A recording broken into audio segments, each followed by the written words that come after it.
tukitafakari kisa cha Yesu pale Yordani. Alikwenda kwake Yohana apate ubatizo, ole wako zamisha maji.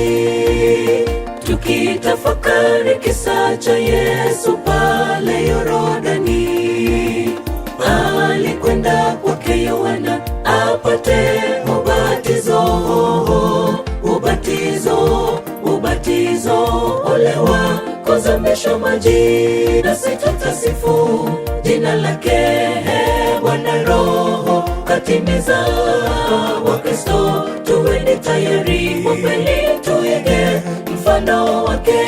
Nasi tutasifu jina lake Bwana. Roho katimiza wa Kristo, tuweni tayari kwa kweli tuige mfano wake.